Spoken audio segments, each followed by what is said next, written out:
Chers amis du Cercle Aristote et d'Omerta, bonjour. Alors, petit point, pourquoi je fais cette double présentation? Parce que cette émission qui est un face à pire, sera d'abord pour le Cercle Aristote et ensuite pour nos amis d'Omerta qui nous font la délicatesse de nous soutenir dans cet enregistrement. Et justement, c'est quelqu'un qui est connu des deux publics que je reçois aujourd'hui, qui est le camarade Rodolphe Cart. Rodolphe, bonjour. Bonjour Pierre-Yves. Alors, tu nous reviens, le brillant jeune homme qui n'arrête pas de gratter, avec cet ouvrage « Heures et malheurs de Nicolas », le fameux Nicolas qui paie, Nicolas qui est partout, enfin qui est partout, qui paye partout surtout. Et donc tu analyses ce phénomène. Je profite, juste un point pour vous recommander, quelle que soit la chaîne sur laquelle des deux chaînes sur laquelle vous voyez cette vidéo, de vous abonner et de partager pour plus de contenu. Nous revenons à nos moutons. Alors, à la base, on est d'accord que c'est une pure création Internet, Nicolas Quipet. Ça commence quand? En fait, Nicolas, c'est qui à la base? Alors, C'était la blague d'un geek, c'est quoi? Nicolas, c'est toi et moi, donc on va dire des actifs qui, dans le fameux contrat social de la France au XXIe siècle, est le perdant, si je puis dire. C'est le mouton sur lequel on va tondre la laine. Il est, comment dire, dans une tenaille entre d'un côté la génération boomer, cette fameuse représentation qu'on voit sur le mème, et en bas, on va dire les parasites sociaux d'en bas, donc qui est incarné par cette figure extra-européenne sur le mème bien connu. Parce que comme tu l'as très bien mentionné, à la base, le mouvement Nicolas Quipet, c'est avant tout une bataille culturelle gagnée sur Internet. Et c'est vrai qu'on voit depuis quelques années que la droite est en train de l'emporter, en tout cas sur Internet. On le voit notamment au niveau des États-Unis. Et Cocorico, notre victoire sur la bataille culturelle à droite, eh ben c'est Nicolas. Ces dernières années, ça a été, au départ, je reviens un peu sur la généalogie de ce même avec le maréchal Ney, Sidounous, et ensuite, comment dire, cette accélération que va être pour le mouvement des Nicolas Quipet, ou en tout cas pour le même, avec Bouli, ce compte Twitter bien connu. Bouli, moi j'aime bien faire le parallèle en disant que c'est un peu notre Mozinor de YouTube. Pour ceux qui ont connu le YouTube d'il y a 10 ans, Mozinor, le meilleur d'entre nous, c'était un peu cette figure justement caustique, et justement, mais qui délivrait quand même des petits messages politiques, un peu en sous-main. C'était souvent très subtil. C'est pour ça que beaucoup à gauche l'ont considéré comme confus, parce qu'il parlait à tout le monde. Sauf que derrière, on s'est rendu compte qu'il avait quelques messages politiques. Et donc, sur Twitter, si on fait le distinguo, on pourrait dire que c'est Bouli qui est aujourd'hui une véritable attraction, qui est à mon avis un faiseur d'influence dans le bon sens du terme, notamment pour la droite. Et donc, j'ai analysé ce mouvement des Nicolas Quipet. Et d'ailleurs, c'est Cocorico, encore une fois, un mouvement en plus qui s'est internationalisé. Aujourd'hui, on a des versions en Espagne, on a des versions au Royaume-Uni et même au Brésil qui ont émergé, où à chaque fois, vous avez les petits Brésiliens actifs qui sont, comment dire, excusez-moi du mot, mais les cocus de l'histoire de ce contrat social. À chaque fois, on retrouve une disposition. Et pourquoi j'ai voulu écrire ce livre? Parce que je pense que le mouvement des Nicolas Quipet est une mauvaise réponse à une bonne question. Derrière l'analyse d'une classe active française qui est un peu, j'ai envie de dire, le délaissé avec ce contrat générationnel des boomers, et de l'autre côté une partie justement de l'immigration, des gens qu'on maintient dans l'assistanat ou en tout cas avec des aides, je trouve qu'il est légitime. Et c'est vrai que c'est très bien dans notre génération, notamment et dans le mouvement du camp national, qu'il y a cette critique du système en place. En revanche, et là j'ai essayé de faire aussi une généalogie, parce qu'à mon avis, le mouvement des Nicolas Quipet, on peut remonter à 2 siècles en arrière pour vraiment le comprendre, de cette parenthèse libérale conservatrice qui va, petit à petit se dessiner en France, qui n'est pas ma solution, mais dont je comprends les critiques légitimes. Et je pense que oui, le mouvement des Nicolas Quipet, et d'ailleurs je l'analyse un peu dans ce livre. Merci d'ailleurs Pierre-Yves de me donner la possibilité de paraître ce livre chez toi. C'était un peu comme le livre sur Louis Sarkozy. Très peu y ont cru. À chaque fois que je l'ai proposé à des éditeurs, on m'a dit « mais dans 6 mois, on n'entend plus parler. Bon, bah, bingo, tu m'as donné confiance, tu m'as donné la possibilité d'écrire chez toi et on voit que Louis Sarkozy, aujourd'hui, continue son petit bonheur de chemin. On va voir ce qu'il fera au municipal 2026. Oui, mais le problème n'a fait que croître et embellir. Mais c'est quand même une synthèse assez intéressante de notre époque Ah, politique. ça, c'est sûr, Louis Sarkozy est une synthèse, au sens audiaresque du terme. Mais le personnage est quand même intéressant et c'est pour ça que moi j'ai bien envie Non, d'analyser. tu as eu tout à fait raison, tout comme tu as eu tout à fait raison de faire ce livre. Parce que si on revient sur la critique légitime des Nicolas Quipet, il y a un livre assez intéressant qui est sorti d'Antoine Fouché, Sortir du travail qui ne paie pas. Mhm. Et Antoine Fouché explique très bien qu'on va dire, au moment des 30 Glorieuses, donc de 45 à 70, le pouvoir d'achat augmente de 5% tous les ans. C'est-à-dire qu'on a comme prévision de doubler son patrimoine, ou en tout cas son mode de vie, tous les 15 ans. Ensuite, on s'est rendu compte qu'il y a un ralentissement des années 80 à 2010, où là, c'est plus que 2% qu'on gagne de pouvoir d'achat tous les ans. Et là, il faut 40 ans pour doubler son pouvoir d'achat. Et aujourd'hui, là, c'est l'immobilisme total. On s'est rendu compte que notre pouvoir d'achat ne croît que de 0,8% chaque année et que là, il faut 80 ans, donc une vie entière, à se tuer au travail justement pour espérer doubler son niveau de vie. Mais comme par hasard, aussi cette décrépitude, ou en tout cas cette décroissance, bah, ça vient aussi de logiques lourdes, la désindustrialisation de la France, etc., etc. Donc la critique, on va dire, ou en tout cas la revendication fiscale en disant que cet écart entre le salaire brut et le salaire net ne faisant que s'accentuer pour les actifs, c'est un poids insupportable. Et là, moi, j'étais d'accord avec le mouvement des Nicolas Quipet, mais par contre, à mon avis, il précède aussi de longues logiques, la désindustrialisation de la France, l'entrée de l'euro, etc., etc. Et c'est pour ça qu'avec ce livre, j'ai voulu prendre un petit peu de hauteur et aussi de montrer les limites du mouvement. Tu as tout à fait raison, c'est parce que l'avantage de ce livre, c'est ce qu'on appelle une correction fraternelle. C'est-à-dire, votre souffrance est tout à fait légitime et c'est tout à fait normal que vous pensiez ce que vous pensiez. Le problème, c'est que vous arriviez à faire le meilleur diagnostic de votre propre malheur, sinon vous n'en sortirez jamais. Moi, si tu veux, ce que j'ai aimé et dans ce livre, et c'est pour ça que je t'ai publié, outre la considération personnelle que je te porte, et qui est réelle, c'est que tu arrives à sortir à sortir ce mouvement de l'antifiscalisme primaire. Parce que de dire, on paye trop d'impôts. Oui, on en paye toujours trop de toute façon. De dire, un tel et un tel, un tel nous coûte cher. Parfois c'est vrai, parfois c'est faux. Si tu veux, ça dépend de qui on parle. Tu vois, tu prends par exemple, les boomers. Je vais pas les défendre. L'une des vidéos qui a été le plus vue de moi de mon histoire, c'est le concept de boomerisme mental. Donc, le problème, c'est qu'une partie des boomers ne nous coûte pas cher uniquement, ne nous coûte pas cher par transfert, il nous coûte cher par les décisions que cette génération a prises. Tu vois, c'est ça le souci. D'autre part, beaucoup de ces boomers ont aussi cotisé, travaillé, et donc, si tu veux, moi, je ne suis pas certain que ce soit...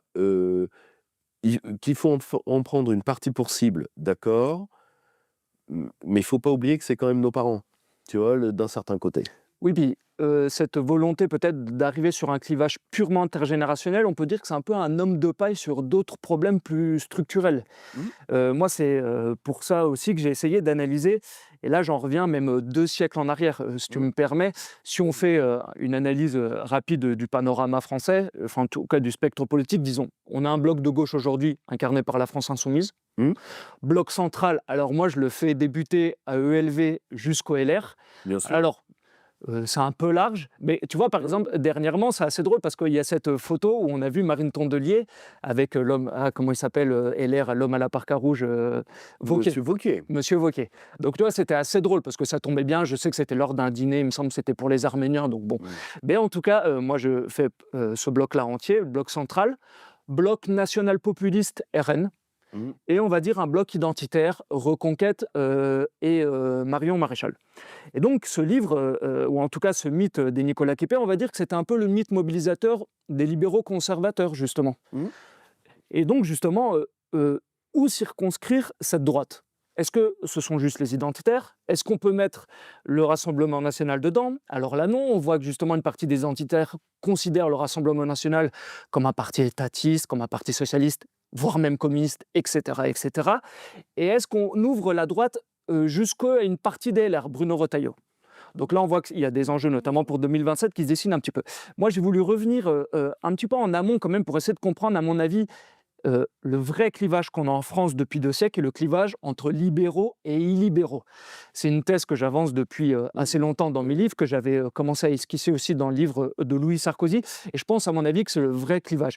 Parce que quelqu'un que tu as publié, ou en tout cas c'est Arnaud Imatz, a parfaitement démontré qu'une partie des notions qu'on avait parfois à droite ont basculé à gauche et Et vice-versa. vice-versa. Et vice-versa, selon les considérations politiques. Mais je pense par contre qu'au 19e siècle, on a vraiment, comment dire, cette opposition structurelle pour le clivage français entre les libéraux et les libéraux. Je m'explique. Jean-Claude Michéa explique assez précisément que au 19e siècle, il y a 3 grandes familles politiques en France. Il y a les Bleus, c'est les héritiers de la Révolution française, souvent des libéraux d'ailleurs. Il y a les Blancs, contre-révolutionnaires, partisans du retour de l'Ancien Régime. Et ensuite, on a les Rouges, les socialistes. Alors, c'est un mouvement qui va naître surtout au 19e siècle. Et Jean-Claude Michéa le dit très bien. Les Rouges, ou en tout cas les socialistes, ne se revendiquent jamais comme hommes de gauche. Vous ne trouvez jamais une ligne dans Proudhon ou dans Marx en Non, disant « moi, sûr, homme de gauche bien », sûr. etc., etc. Mais par contre, là où il a une lecture intéressante, Jean-Claude Michéa, c'est qu'il explique qu'il va y avoir un ralliement des Rouges vers les Bleus. C'est le moment de l'affaire Dreyfus.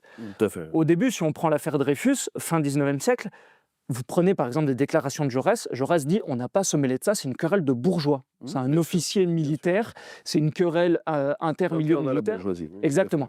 Sauf que les républicains vont réussir un tour de force, c'est de ramener vers eux les rouges, les socialistes, en disant il faut faire un barrage républicain contre justement ce coup d'État qui est en train de fomenter le sabre et le goupillon, entre guillemets, l'armée et l'Église, et empêcher les Blancs de revenir. fait. Ce discours-là aura de l'avenir. Ce discours-là aura de l'avenir. Donc là, premier ralliement des rouges vers les bleus. Le parti rouge-bleu, en fait, est un parti bleu. C'est à tout jamais, en tout cas pour beaucoup de socialistes, c'est un peu la mort du socialisme à la française. Et on va dire en tout cas que le socialisme s'agrège à la République à ce moment-là. Deuxième ralliement, Il ne faut pas oublier dans cette explication-là le poids du traumatisme de la Commune. Il ne faut pas oublier aussi 18 juillet. ces mouvements prolétariens, quels qu'ils furent, ont brûlé l'effigie de la République pendant des années et des années après la Commune, en souvenir des massacres, car c'est la République qui a écrasé la Commune. Adolphe Thiers est un républicain conservateur, certes, mais républicain. Bien sûr. Il est là, d'ailleurs, l'incarnation de la République de Et même son temps. Cavaignac, enfin tous ces militaires républicains qui n'ont eu aucun scrupule à écraser les mouvements anarchistes. Et d'ailleurs, on peut faire là-dessus toute une histoire aussi des communistes qui ont écrasé partout en Europe les mouvements anarchistes. Aussi, on pourrait faire. Ils n'ont jamais été bien tendres entre eux aussi. Oui, ça c'est tout à fait juste, mais tu vois, ça partait de loin. Et c'est la grande intelligence de l'utilisation de l'affaire Dreyfus, quand on voit quelqu'un, quand on voit les legs de quelqu'un comme Jaurès, faut pas oublier que c'est quelqu'un qui a vu ces petites gens à lui, qui s'est d'ailleurs interposé physiquement plusieurs fois, être écrasé par la troupe. Exactement. On oublie, et c'est d'ailleurs l'une des grandes raisons de notre défaite en 1870, c'est que malheureusement, une partie de notre armée a passé du temps à être la police de la bourgeoisie, et toute armée qui fait de la police désapprend à faire la guerre. C'est malheureusement une loi d'histoire militaire, et en 1870, on va le payer. Mais tu vois, c'était juste pour rajouter ce point-là, c'est que tu as ce poids de la commune que les républicains vont arriver à subvertir, ce qui est un coup politique assez magistral. Magistral. Et ce qui va maintenir quand même la République bourgeoise pendant près d'un siècle, parce que le coup du castorisme, si tu veux, Commencer très tôt. Hein. a commencé très tôt, même si aujourd'hui, tu sais que le castor, comme tous les rongeurs, ses dents poussent tout au long de sa vie, et il doit ronger, sinon il va en crever, mais là, pour le coup, les dents commencent à être intelligées. Donc là, on a fait le panorama à gauche, et maintenant, il faut parler du ralliement de la droite. Mmh. Là-dessus, on peut revenir sur la fameuse tripartition de René Raymond, le livre Les droites de 1815 à aujourd'hui. Donc, on a cette fameuse tripartition entre, d'un côté, la droite contre-révolutionnaire légitimiste, Mmh. la droite autoritaire bonapartiste, la droite libérale orléaniste. Et là, il faut, à mon avis, lire un autre livre de René Raymond qui est Les droites aujourd'hui, parce qu'il va ajouter une quatrième famille, enfin une quatrième branche à cette grande famille, qui sont les démocrates chrétiens. À mon avis, il ne faut pas les sous-estimer, les démocrates chrétiens, dans ce ralliement. C'est d'ailleurs l'une des faiblesses de sa première thèse, c'est de les avoir oubliés. Parce Sous-estimés. que s'il y a bien un mouvement qui a fait du mal, en tout cas, moi je parle du point de vue nationaliste, et si tu veux, mais comme historien, l'influence de la démocratie chrétienne, ce qui pour moi, je te le dis comme historien des idées, est un venin, vraiment. Justement, Tu vois, je veux dire, l'influence du maritanisme, je veux dire, dans la destruction et la déstructuration intellectuelle d'une partie de ce qu'on appelle sociologiquement la droite en France est terrible. Pourquoi ? Parce que c'est une pensée chrétienne que tu as extirpée de l'Église. C'est-à-dire que tu prends un monde qui n'est plus chrétien, je suis désolé, ça peut faire de la peine. Je peux le regretter, tout en ne l'étant pas moi-même. je suis, mais... Mais je peux le regretter. Mais de dire que nous vivons un monde encore qui est baigné de christianisme, en Europe de l'Ouest, enfin, pari audacieux. Pari audacieux, je demande quand même à voir les preuves. Or, le souci, c'est que la démocratie chrétienne prend des idées de l'Évangile et les sort de l'Église pour en faire de la politique. Et le problème, c'est que Joseph de Maistre les avait prévenus. En dehors de l'Église, c'est un poison. C'est un poison. Et le maritanisme, la démocratie chrétienne qui va te donner, en plus, qui est une sorte comment dire, de germano-servilité à travers le Zentrum, y compris des gens comme Marc Sangnier, qu'on peut aimer, mais Marc Sangnier a été mis dans la tronche de l'AF sciemment, hein, le sillon, c'est ça. Oui, qui était le maître d'Henri Guillemin, il faut le rappeler. Le maître de Guillemin. L'historien. Guillemin était son secrétaire. Oui. Et si tu veux, il faut jamais mésestimer ces gens-là, parce que malheureusement, ils ont, comment dire, fait cette droite d'eau bénite qui te donne aujourd'hui, qui te donne peut-être pas nécessairement un De Villiers, mais qui te donne un Retailleau. C'est-à-dire des faux durs, qui en réalité vaporisent de l'eau bénite comme parfois dans l'ambiance, tu vois. Je dirais justement que Philippe de Villiers est plutôt sur une tradition, là, que je rangerais plutôt nationaliste, ou en tout cas nationale, et plutôt même illibérale sur certains points. Tout à fait. Et d'ailleurs, pour revenir à cette bascule, on va dire, des démocrates chrétiens, il faut aussi se souvenir qu'il y a un vrai catholicisme social au XIXe siècle, très illibéral, où on voit justement le Parti blanc se rend compte que toute une partie de ses élites a basculé dans le côté, on va dire, plutôt républicain ou orléaniste, parce que la bourgeoisie française du XIXe siècle, elle est quoi ? Elle est voltairienne, elle est positiviste, elle est laïque. C'est le progrès va de l'avant, etc., etc. Et donc, on voit qu'une partie du catholicisme, en tout cas, c'est de se dire il faut insister sur les peines sociales qui est en train de faire naître aussi le capitalisme naissant. Et là-dessus, il faut bien rappeler que toute une partie de la droite illibérale est aussi sociale, notamment avec ses premiers... Et également voltairienne. Je rappelle que tous les pères du nationalisme le sont. Hein. Exactement. Et là, on peut revenir, il suffit de lire aussi, parce que moi, ça me fait toujours lire, tous les contempteurs, ou en tout cas tous les promoteurs du capitalisme. Le capitalisme au XIXe siècle a abattardi, a détruit toute une partie des populations européennes et blanches. Il faut lire Dickens. Il faut lire toutes les enquêtes des catholiques sociaux sur la destruction, la désagrégation vraiment des communautés du capitalisme naissant, où c'est un capitalisme sauvage, sans aucune pitié. Il faut vraiment aussi se remettre dans cette perspective. Et par contre, à mon avis, on voit deux ralliements des catholiques, ou en tout cas d'une partie blanc à la République. C'est la fameuse encyclique de Louis XIII, de 1892, le grand ralliement, ou en tout cas c'est au milieu des sollicitudes, il me semble. Mmh. Alors, c'est pas tous les catholiques qui deviennent dès le lendemain des partisans de la Troisième République. Non, Mais ils se disent en tout non, cas qu'il faut être dans l'appareil pour essayer voilà, de le changer. plus encore qu'à la République, si tu veux, nous, Léo Imbert avait fait un livre magistral sur le catholicisme social chez nous, il y a quelques années. Si tu veux, en réalité, le Vatican va utiliser les encycliques sociales pour vider les catholiques sociaux, c'est-à-dire qu'on va prendre leurs mots pour pouvoir les écarter.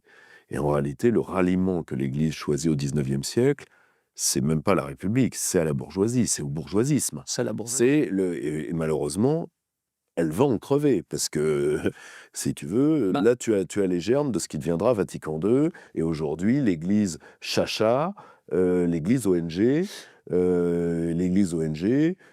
qui n'est rien de plus que du bourgeoisisme, qui est même plus à soutane d'ailleurs, tu vois? oui, oui, et donc on en arrive à cette situation où en réalité, à droite, il ne reste plus que deux mouvements, à mon avis. C'est le parti orléaniste, parce que le 19e siècle, c'est aussi l'avènement de la bourgeoisie orléaniste Bien sûr. avec Louis-Philippe. Et d'ailleurs, là-dessus, il faut écouter Jean-Louis Bourlange. Jean-Louis Bourlange, que Bien tu dois sûr, adorer, je pense, bien qui est sûr. pour nos auditeurs comment dire, un député centriste, mais qui est vraiment un homme. Élu de manière dans une circo imperdable parce que le système a besoin de lui. C'est un des ouais, très simple, hein, sur 577 députés, la questure estime qu'il y en a une trentaine qui travaillent en fait. Et qui pèse vraiment. Et lui, il est dans les camps ennemis de la France, un des hommes qui pèse le plus. C'est un des moins bêtes. C'est ce qui en rajoute sur sa dangerosité. C'est vraiment quelqu'un qui est largement méconnu du public, mais qui est un vrai homme de pouvoir derrière cour. En tout cas, dans une conférence qu'on peut trouver sur Internet, il dit quelque chose d'intéressant. La droite Il- n'a pas été au pouvoir depuis 1830. Exactement, parce qu'on a cette fameuse restauration, Louis XVIII, Charles X, mais à l'arrivée justement de Louis-Philippe, on n'est plus dans la droite, on passe dans autre chose, et on passe, à mon avis, ça c'est ma thèse, il faut bien évidemment la ciseler, mais en réalité, l'opposition ensuite qui va configurer la France, c'est le parti orléaniste qui va gouverner, et encore aujourd'hui avec la dernière incarnation qui est Emmanuel Macron, et avec des parenthèses illibérales, où on a un rassemblement, et je pense que De Gaulle, on peut le mettre dans ces parenthèses, justement, où on revient sur un autre modèle de gouvernement. Totalement. Mais par contre, l'orléanisme, il faut l'analyser parce qu'il y a vraiment des gens remarquables aussi. Je pense à François Guizot.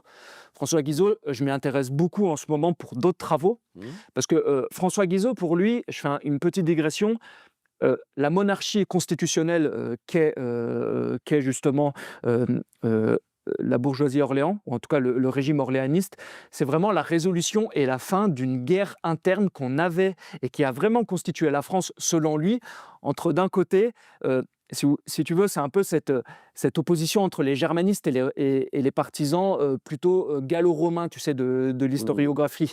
Tu as vraiment une lutte, il y a un livre de Claude Nicollet que je conseille aussi à nos auditeurs, où il revient sur cette lutte, tu sais, c'était Sieyès qui disait « on va renvoyer la noblesse dans les forêts de Franconie ». Tout à fait. On a les thèses de Boulainvilliers Bien sûr. aussi. C'est la fameuse thèse des deux peuples, en fait, Voilà. qui irrigue toute notre histoire. Et pour François Guizot, la monarchie constitutionnelle, c'était la fin de cette guerre. Alors lui parlait quasiment de guerre raciale et de guerre, ou en tout cas de lutte sociale, entre d'un côté les aristocraties Il faut issues pas oublier que c'est lui le premier théoricien des classes des sociales. classes moyennes.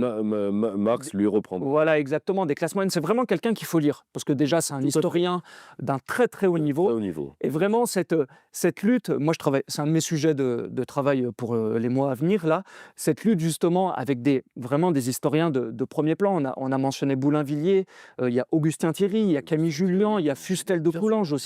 Et à mon avis, ça a structuré un peu notre idéologie.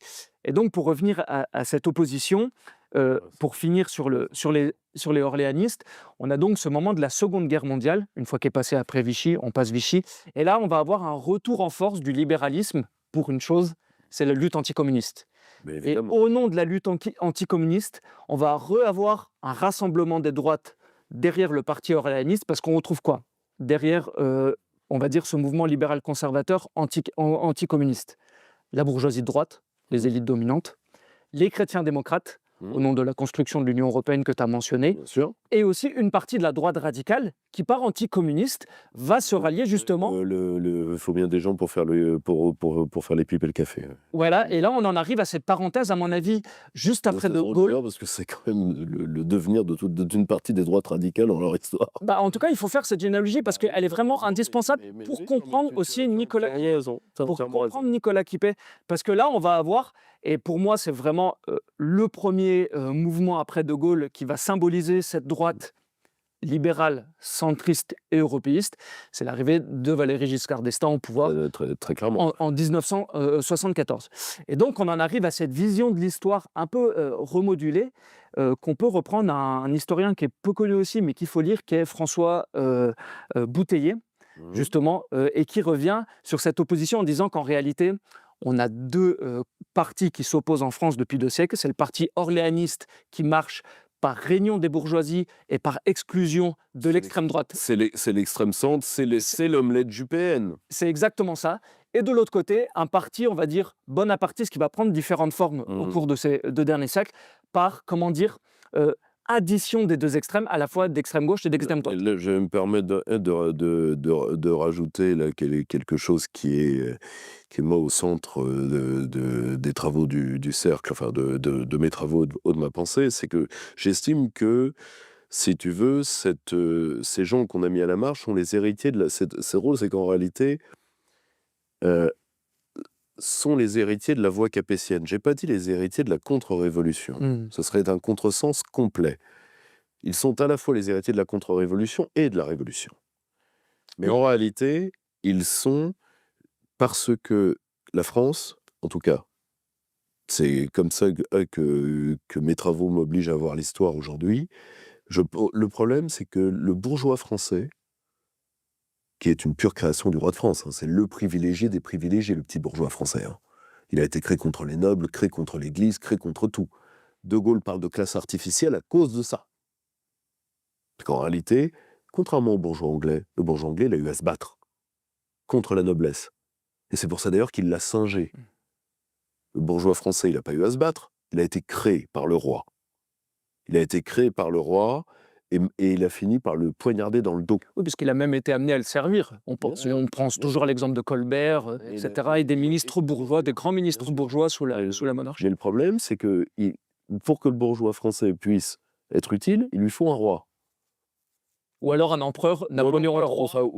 Ou du moins, il faut Quelqu'un cette qui voie prenne la prise. capétienne. La voie capétienne, c'est quoi? C'est l'alliance peuple-souverain.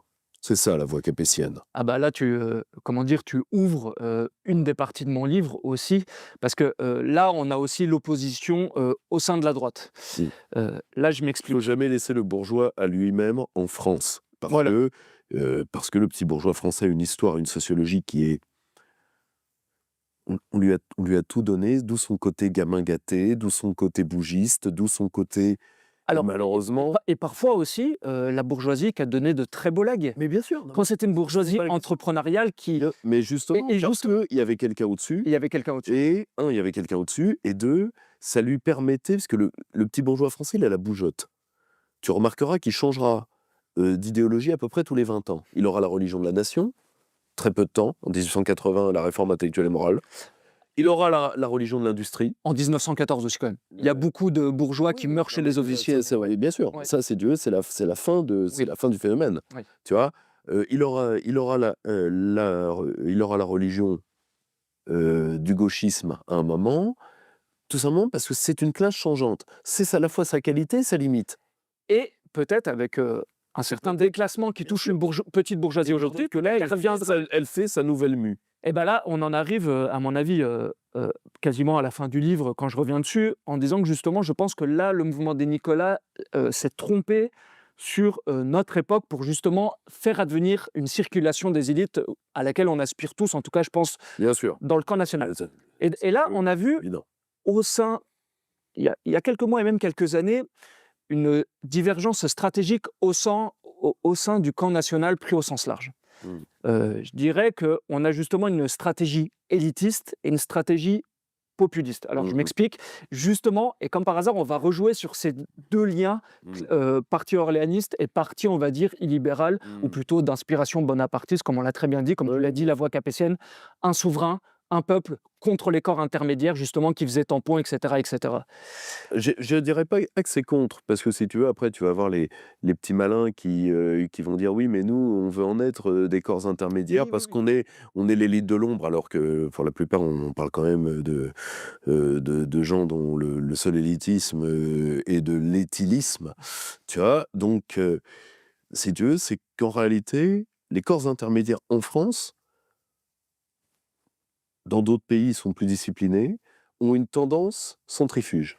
Bon, donc ils ont besoin, pour pouvoir donner leur pleine qualité, ils ont besoin, si tu veux, tu vois, c'est de ce que Lénine aurait appelé la dictature du prolétariat. La dictature du prolétariat, c'est pas t'obéir au prolétariat, c'est la classe moyenne prend conscience que ses intérêts sont du côté du prolétariat.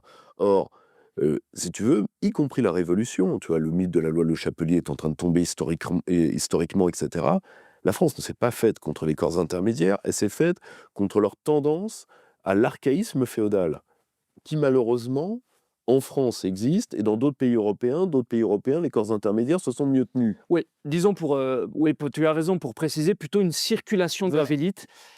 Et Parce que d'ailleurs, pour nous, c'est un vrai problème historique. oui, et d'ailleurs, Bonaparte, par exemple, quand Baudelomény revient, fameux historien du XIXe siècle, sur Bonaparte, il explique très bien que Bonaparte n'a pas mis dehors toutes les anciennes aristocraties. Il les a mêlées avec cette nouvelle Bien bourgeoisie sûr. qui voulait monter, c'est par des mariages. Parce que, par exemple, tu as pris le cas de Thiers. Thiers était marié à une héritière, il me semble, de l'industrie du nord de la France. Et là, on en revient, ça a d'ailleurs une répercussion avec notre actualité, au moment, tu sais, au XIXe siècle, de la querelle des protectionnistes et des libre-échangistes. C'est les Bien fameux sûr. travaux de David Todd, «L'identité économique de la France». L'identité économique de la Moi, France, ouais. ça m'a toujours impressionné, c'est que là, on a été dans un moment, avec le Mercosur. Notre vieux camarade Yves Pérez, mon regretté Yves Pérez, qui avait fait, sa trilogie sur le Et protectionnisme. d'ailleurs, c'est assez drôle aussi, parce que pareil, le protectionnisme, il y a 10 ans, quand les souverainistes ou d'autres en parlaient, on les traitait de ringards. Oui, Aujourd'hui, j'y étais. on voit même que des ministres en appellent à mettre des barrières tarifaires contre la Chine de 30, enfin, on revient dans des logiques. Bien sûr. Et en plus, c'est quand même intéressant ce sujet, parce qu'au XIXe siècle, l'identité économique de la France, déjà à l'époque, vous avez toute une partie, notamment des propriétaires du Bordelais viticole, qui, eux, sont pour une ouverture des frontières. Bien sûr. Alors que justement, l'industrie naissante française, parce que nous sommes enfin, toi et moi, je pense qu'on est pour une doctrine de développement calquée sur Friedrich List, penseur allemand qui a vraiment élaboré ça. Ou sur d'autres, mais si tu veux, en tout cas, tu as bien dit le mot, c'est de développement. C'est stratégie Parce du. que je pense particulièrement à droite que le seul, enfin, dans la sociologie qu'on appelle la droite, parce que c'est une sociologie avant tout, je pense que pour qu'on arrive à s'entendre, il va falloir diviser ce qui relève du développement et ce qui relève de l'économie. Mmh. Parce que je pense malheureusement que une part de la pensée de droite prend l'économie pour de l'épicerie, et donc je pense qu'il faut leur laisser ce qu'ils appellent l'économie, parce que ils confondent le fait de, eux, gagner du pognon et le fait de développer un pays. Et moi, si tu veux, je vois en Extrême-Orient que, je vois ce que c'est la force de la pensée du développement. Bien sûr. C'est les mecs qui vont vous rouler dessus, pas parce qu'ils le veulent, mais parce qu'eux, ils ont fait l'effort. Et puis, ils reprennent nos ingrédients. C'est De Gaulle, Bien une sûr. politique de Bien développement sûr. au sorti de Non, la si Seconde tu Guerre. veux, l'État développeur asiatique, c'est la France des années 60, en 2.0. Et donc, c'est pour ça que je pense qu'une partie du camp national, et notamment souverainiste, a quelque part un discours à donner aussi à des futurs grands capitaines d'industrie. Bien sûr. Et c'est pour ça que nous, ça nous sort des logiques marxistes un peu bébêtes d'affrontement vertical au bas, Bien parce sûr. que nous, on sait qu'on aura besoin d'élites. Et là, on en arrive un peu à ces deux stratégies qu'on voit Bien au sûr. sein de la droite. Et d'ailleurs, c'est assez intéressant, parce qu'on a vu qu'une partie des identitaires, notamment ces derniers mois, ont eu comme stratégie, et je pense que les deux stratégies ont leur intérêt. Nous, on est plutôt sur une stratégie Oui, bien sûr. populiste, en tout cas dans le camp souverainiste, et une partie du camp identitaire euh, s'est dit, il faut plutôt draguer ce parti Orléans, parce Mmh. que, par le fait démographique, par le fait de l'insécurité montante, on va réussir, comment dire, à les séduire sur nos thèses identitaires. Ce qui n'est pas forcément bête, en plus, on voit quand même un certain mouvement d'extrogir, même au sein en tout cas, du parti d'extrême centre. Et donc, on a vu un alignement sur des sujets géopolitiques d'une partie de la droite. Totalement, oui. On a vu un alignement aussi sur la critique de l'État, de la bureaucratie. Moi, comme toi, je pense qu'on peut avoir une critique légitime de l'État sur la bureaucratie, sur la société de surveillance. Personne ne dit le contraire. Exactement. Le problème, c'est que moi, ce que je critique dans ces positionnements, c'est leur analphabétisme. C'est-à-dire qu'on ne critique que ce qu'on comprend. Et le problème, c'est que je remarque, tu vois, parce que malheureusement, j'ai 20 ans d'expérience derrière, c'est qu'avant, je pouvais discuter avec ces gens-là et que la baisse de leur niveau a fait qu'ils critiquent des choses qu'ils ne comprennent pas. Qu'ils ne comprennent pas parce qu'on est passé de gens qui avaient une expérience, mettons, entrepreneuriale. On va prendre quelqu'un avec qui j'ai pas 2 idées en commun, mais qui est un des seuls hommes de cette école-là pour qui j'ai de la considération, Philippe Millot. Philippe Millot, entrepreneur. Donc lui, si tu veux, que lui, il ait une autre logique que l'État. Je mets Charles Gave à part. Charles Gave a toujours été national. Bon, très bien. Mais un mec comme Philippe Millot, au moins, il sait ce que c'est une entreprise, etc. Là, on est passé de ça à des mecs qui rêvent de gagner du bitcoin, alors qu'en fait, ils font des vidéos dans la cave de leur mère. Et malheureusement, la baisse de niveau fait qu'ils peuvent dégueuler sur les fonctionnaires. Je ne connais pas un fonctionnaire, pas un, qui soit plus inutile qu'eux. Et ça, malheureusement, c'est un vrai problème pour nous, c'est que nous n'avons plus d'interlocuteurs. Tu vois, nous n'avons plus d'interlocuteurs. Nous avons des gens qui sont en train de se radicaliser parce qu'ils ne comprennent pas le monde dans lequel ils sont. Et pour preuve, tous les systèmes qui se mettent en face d'eux, que ce soit le système asiatique ou le renouveau la modulation, on n'est pas encore dans le renouveau du système américain, sont des systèmes de développement. Ils ne comprennent rien au développement. Donc, résultat... Oui, parce qu'ils vont toujours tout de suite l'assimiler à du collectivisme, à de la planification. Ils vont aller vers l'extrême centre ou le camp Orléans, parce que je pense que les deux notions ont Pour moi, c'est ont un cousinage. Oui, c'est Et une égalité. c'est que, si tu veux, je ne suis pas certain que... Alors oui, ils ont peur des conséquences de leur choix, l'immigration et donc l'insécurité. Mais est-ce que cette peur ira jusqu'à le fait de virer leur cutille? J'en suis pas sûr. En fait, je trouve que la meilleure explication, ou en tout cas le meilleur exemple qu'on a aujourd'hui sur cette lutte, c'est l'exemple américain. L'exemple américain, en tout cas ce qui est intéressant avec Trump numéro 2, le deuxième mandat, c'est qu'il est sorti de du traditionnel fusionnisme. Le fusionnisme qui est un libéral-conservatisme Bien sûr, en oui, réalité. tout à fait. Et on voit qu'il est justement, alors toujours dans le contexte américain, qui est le contexte américain, qui n'est pas forcément le nôtre. Mais en tout cas, on voit qu'il y a vraiment une prise de conscience illibérale du côté de Trump. Et il y a cette fameuse notion que moi j'apprécie bien pour un peu expliquer parfois le Trumpisme, cette notion d'aristopopulisme. Et je pense que moi, comme toi, on peut s'en revendiquer de cette notion d'aristopopulisme. Parce que c'est justement une volonté de circulation élitaire. Voilà, une nouvelle élite assise sur une base populaire en pointant directement du doigt l'État démocrate, les juges, les médias centraux, etc., pour leur, j'ai envie de dire, opposer une guerre totale, ou en tout cas sémantique, mais sur beaucoup de choses. Disons que malheureusement, la radicalisation de l'ancien camp du bien fait que les populations se sont tournées vers un homme fort pour éviter l'affrontement. Mais malheureusement, faut être honnête, et ça c'est une maladie qui traverse tout l'Occident, c'est que les Anywhere, alors que leur sociologie ne leur permettrait pas un affrontement, les Anywhere partout sont prêts à une politique de jusqu'au-boutisme pour le maintien de la mondialisation telle qu'ils la veulent. C'est l'une des grandes surprises, parce qu'on aurait pu croire, et là, dans ce cadre-là, le pari d'une certaine extrême droite aurait été valide. Que les Anywhere disent, bon, j'aime la mondialisation, mais Mokhtar me fait trop peur dans mon quartier.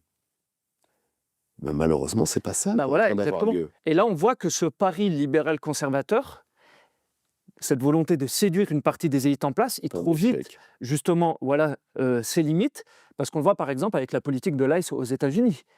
On voit qu'il y a une critique interne. On l'a vu même au sein du camp MAGA, plusieurs divisions sur les visas H1B. Bien évidemment, j'allais rebondir là-dessus, c'est évident. Où là, on a vu une base MAGA populaire en disant « Mais attendez, nous, on veut même pas d'immigration légale et d'Indiens, même diplômés. mais On veut qu'ils soient fabriqués chez nous. » Oui. Donc là, on a vu même une certaine opposition au sein du camp MAGA, donc on va dire au sein du camp de droite, entre les libéraux et les illibéraux. Et donc moi, je pense que dans les avenirs, en tout cas, c'est ce que peut-être je crains, c'est qu'on passe par ce côté, ou en tout cas par cette étape libérale conservatrice, parce qu'on voit qu'il y a un mouvement Oui, d'explosion, bien sûr. etc., au lieu de penser peut-être déjà à l'après, parce qu'il y aura cette confrontation un jour ou un autre. Et malheureusement, je pense que même des libéraux qui auront été amenés un peu sur nos thèmes avec l'immigration et l'insécurité, très vite retournent au bercail. Et d'ailleurs, on se rend compte... Tu as vu les chiffres du bilan de Retailleau, hein? Oui, Je veux dire, bon, tu vois des chiffres comme ceux de Mélanie ou autres. Pardonne-moi que ça ne m'impressionne pas. et donc voilà, et en plus, on se rend compte que le système des Anywhere, comme tu l'as dit, il est plutôt assez retors, parce qu'on voit que toute une partie des Anywhere américains ont une base de repli en Europe, où là, ils sont en train de se refaire la cerise en attendant de leur vengeance contre Trump, etc. C'est pour l'avoir annoncé le jour de son élection.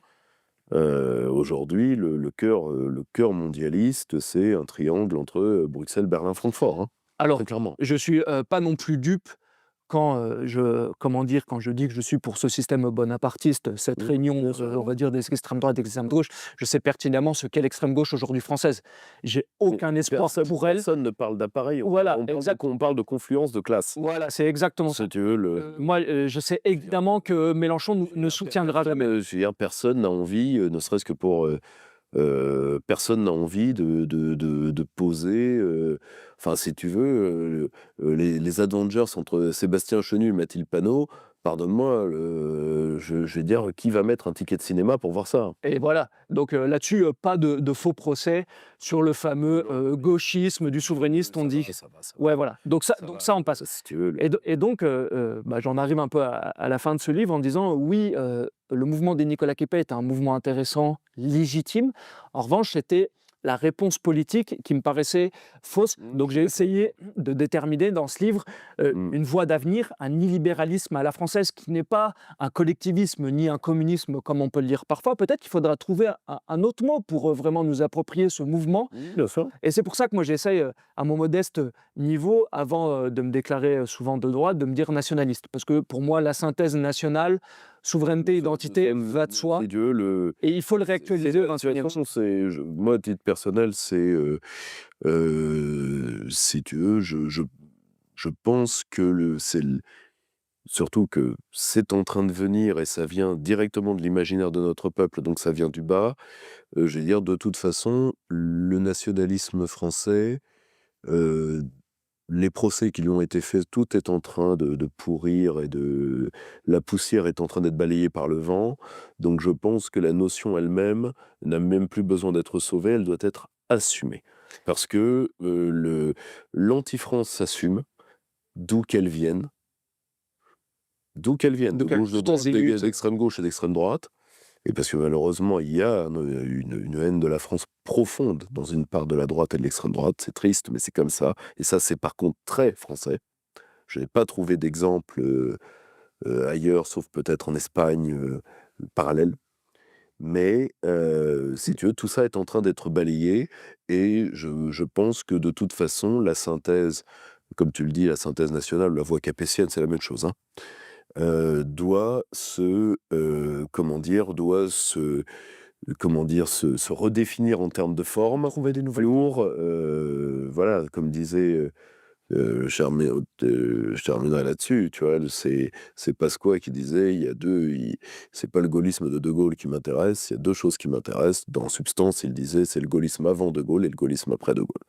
Et donc, c'est trouver une forme. Et d'ailleurs, tu as dû voir ce sondage récent de Destin commun qui montre 50% de la jeunesse française assume le terme d'être nationaliste. Donc moi, je pense qu'on a des dynamiques pour nous. Totalement. Une partie des zoomers viennent à la politique par la question identitaire. Il ne faut pas le nier. Je pense que c'est fondamental. Parce que quand ils sont dans la rue, c'est ce qu'ils vivent. C'est pour ça qu'ils sont attaqués. Je veux dire, là, pour le coup, excuse-moi, c'est pas une leçon qu'on a à nous faire. Quand le camp souverainiste écrit en 74 La peste blanche, Pierre Tenu, c'est un des pères du souverainisme français. Hein. La peste blanche, déjà, sort un bouquin qui s'appelle La peste blanche aujourd'hui. Tu vas voir du pays. Sors-le en grande maison. Hein, et on peut tous s'auto-publier sur Amazon. Mais sors ça en grande maison, tu vas faire des loopings. Donc, si tu veux, la seule chose, c'est que nous, si tu veux, comme nous maîtrisons l'immigration, tu n'as pas un spécialiste de l'immigration sérieux et contre l'immigration qui ne soit pas souverainiste. Ah bah, parce que l'immigration et le changement de peuple attrait directement aux questions de souveraineté. Pour nous, c'est l'équivalent d'une invasion. Donc, si tu veux, le problème, c'est que pour nous, si tu veux, la question étant déjà pensée, ces remèdes étant déjà pensés, ce qu'il faut maintenant, c'est la mise en application. Tu vois, je veux dire, nous, on n'est pas à se torturer sur « ils sont là ». Nous, ce qu'on veut, c'est qu'ils ne soient plus là. Oui, on pense à des personnalités comme Richelieu, etc., qui ont géré ces causes. À un moment, c'est ça le problème, tu vois, c'est que, je veux dire,